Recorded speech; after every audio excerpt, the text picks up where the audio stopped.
Peace and positive. This is Amelia A. Otto, aka Emily MC, author of Y'all Not Gonna Make Me Lose My Mind book. And today's topic is on the power of music.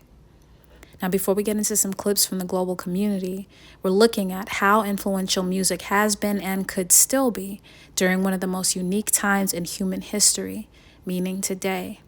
The global pandemic of 2020 had a huge impact on mental health across all ages, races, genders, and classes, which opened up a lot of much-needed conversations on wellness. Suicide rates went up. In the United States, it's the second leading cause of death in young people ages 10 to 14, and someone dies by suicide every 11 minutes. Now, with more people feeling the pressures of greed, corporate mergers, massive layoffs, unemployment, underemployment, and the rising cost of living, it's no surprise financial health is now recognized as a key pillar of mental health and also happens to be one of the leading causes of divorce. As well, the rapid growth of technology has many feeling left behind, out of touch, or increasingly not in alignment with the realities placed in front of them. In music, there's been a lot of talk about hip-hop being less mainstream and the feelings of, quote, rap fatigue, while we're also seeing the rise of country music and Afro beats more at center, ironically, or fittingly, with more hip-hop and R&B elements than ever. Seasoned, young, and new musicians in jazz, classical, metal, and ambient sounds have many seeking out live shows and digging in the digital crates, while soulful and underground hip-hop are fully circling and putting vinyl records back in rotation. Meanwhile, so-called rap beefs, new genre blending, hip-hop icons in corporate decision-making positions, and very full, vibrant scenes of independent artists have also made the landscape full of hidden gems and ready for its next renaissance. But while who and what we can readily hear may keep changing or staying the same, the music industry can never fully take away the listening experience, the feelings, breakthroughs, motivations, and therapy of simply listening to the music and art that moves us. Today, we take a look at the power of music and its ability to literally and figuratively save our lives in a time we need it the most. It's been suggested that those who don't believe artists deserve to be paid for their work should try going 30 days without music, film, podcasts, or any creative media. I ask you right now, could you do that? Could you live without music? Or is it an integral part of not only who you are and how you get by, but how you grow, develop, connect, and heal yourself in the world? Now, if you're following along with my original book, here's your day one quote from page 1. And if you're following along with my workbook, here's your day one workbook prompt.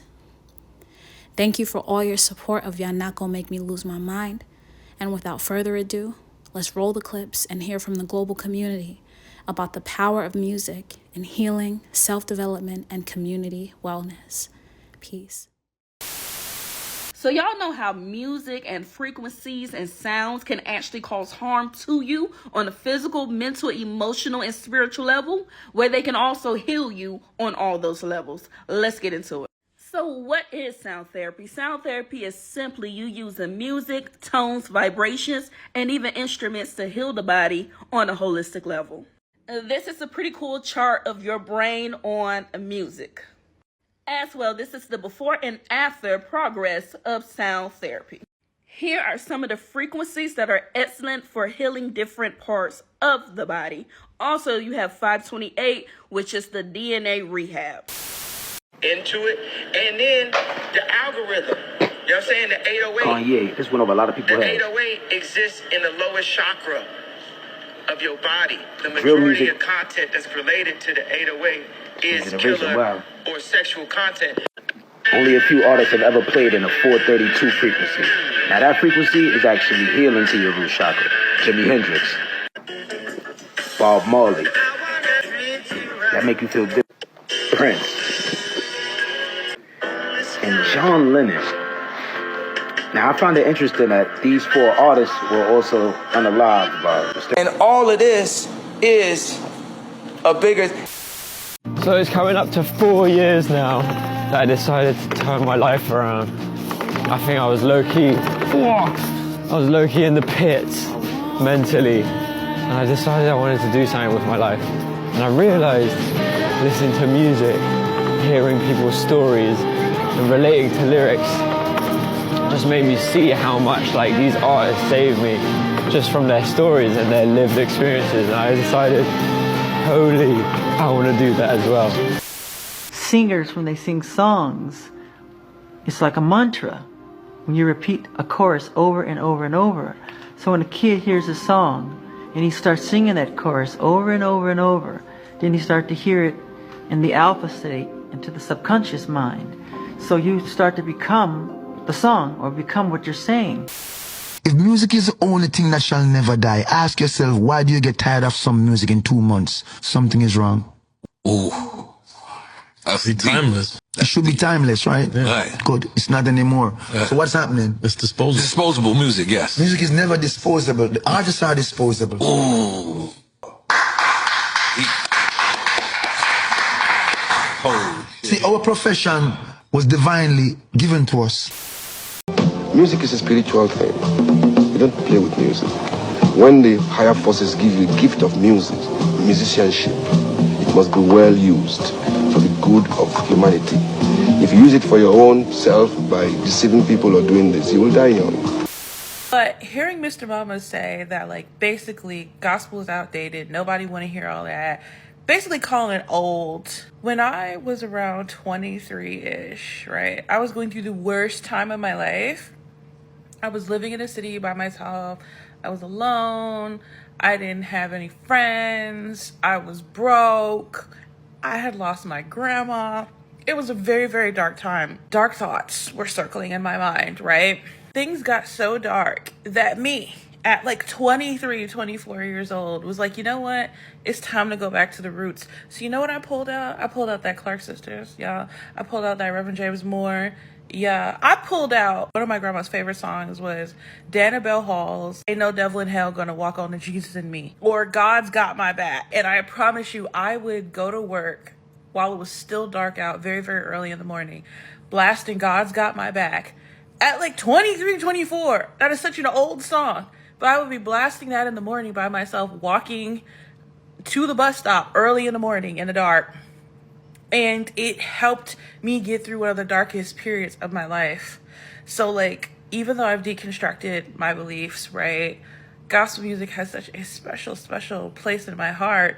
Not only that, for culture's sake.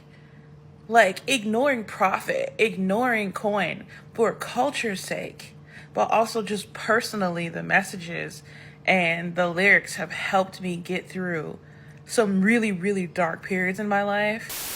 It says here, music is processed in more regions of the brain than we ever imagined, says Joseph Roschecker, Georgetown University.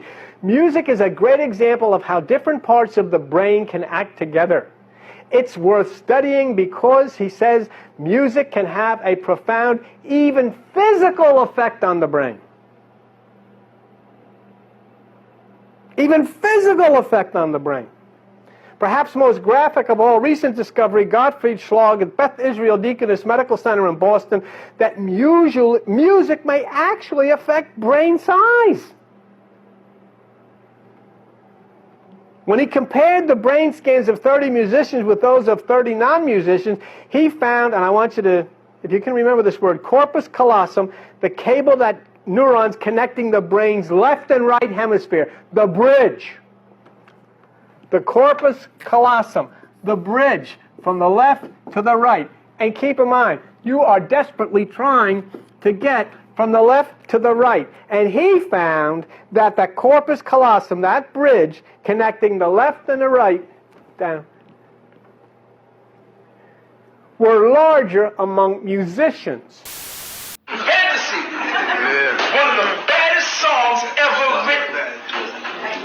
Ever written. Come to see victory in a land called fantasy. Now you see, you think this is the real world. And he's telling you it's not. Love and light, a new degree to behold. It's your soul in ecstasy. You will find other kind that have been in search of you. Many lives have brought you to recognize it's your life now in you. As you stay for the play, fantasy has in store for you. But when light will see you through, it's your day, shining day, all your dreams come true. They had to shut that shit down.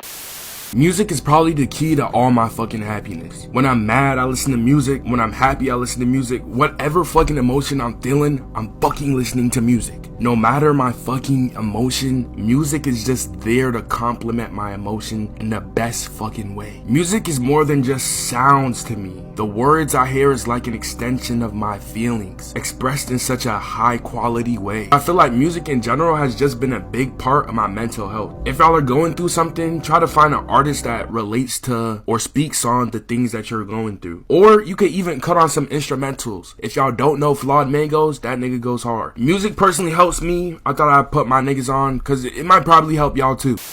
Asian, African, Indigenous American, all of the priesthoods and the priestesses, you know, they all understood the importance and the value of music. And that was a central part of how they were able to heal the community. Yes. And inspire people towards irreverent devotion by like putting them in a trance through the music. And while the people are in that musical trance, they feel the ecstasy of the presence of the divine. Why is it so important to listen to high frequency music? Because that frequency goes to your third eye, and the sound of it sends shock waves. Where do the shock waves go? To your third eye, which powers it. Okay. And does the frequency only affect the third eye, or does it affect the whole body? And with the music, J. Cole, Youngboy, Polo G, you know what I'm saying? Everybody, like, they really turned me up. Like, they turned me up and turned me to a man that I am today. Like, music and anime cured me so crazy. I can't even fucking explain that shit. Certain kinds of music helps plants, and certain kinds of music makes water change formation, and how certain kinds of sound waves and music can affect the look of how the crystals form in a snowflake, and all kinds of interesting things like that. So yeah, I would say that music is powerful because it's the only thing that can touch us on a level nothing else can. When I heard the phrase hip-hop saved my life, I knew it was no sights because it did the same for me. In so many situations I was saved by 16s, so many times where these rhymes had my back. Back when my notebooks were my only audience, I was in awe of these artists, aware of the similarities we shared. See, I was a shy kid with social anxiety, using these raps to take a closer look at society, and there are lessons I learned exploring. Found black music as both map and museum of this country. Was stuck between a rock and a hard place, we created rock music. When bogged down by bigotry because of our hues, we made beauty out of the blues. And soul music is nothing short of soul food. And go